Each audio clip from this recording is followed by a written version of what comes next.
if you can control the outside leg, okay, the only place he can go is backwards. If we hook the inside leg, he can still land on his chest. We don't want that, we want him on his ass.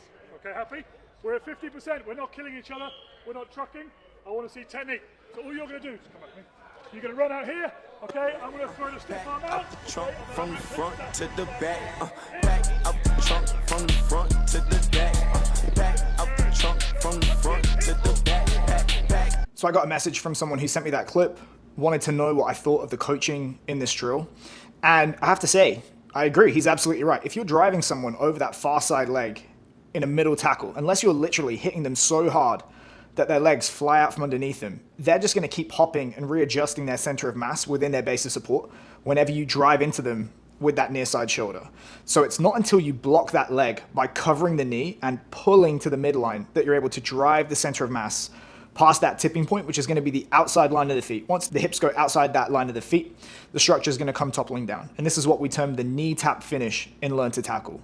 However, this isn't going to be the answer every single time. There are going to be occasions when, for whatever reason, we can't go for the knee tap or it's not going to work. Maybe the other guy has super long legs and they're doing such a good job of rebasing that we physically can't reach that far side knee.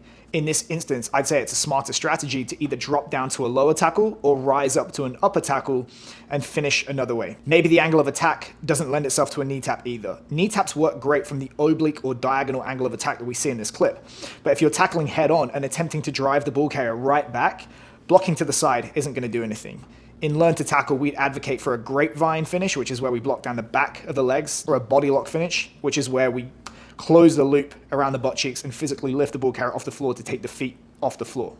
It might also be that the ball carrier is bringing so much force and momentum into that collision against the grain, is the term that we use in the course, that it takes way more time and force than you actually have available to drive back in the opposite direction and then go for that knee tap finish. So when this happens, I would say just go with it and use what we call a run the pipe finish instead, where we pull that near side leg from underneath the ball carrier and it's their own momentum that takes them down to the ground. So yes, I think the coaching and the underlying idea of this drill is absolutely correct, but as ever, what constitutes correct is going to vary according to the task, environment, and athlete constraints.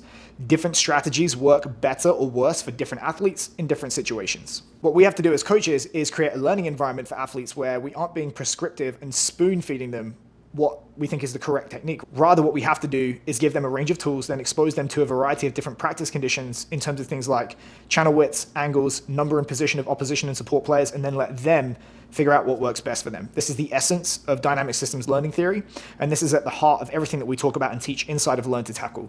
And you can visit learntotackle.com if you'd like to see what it's all about.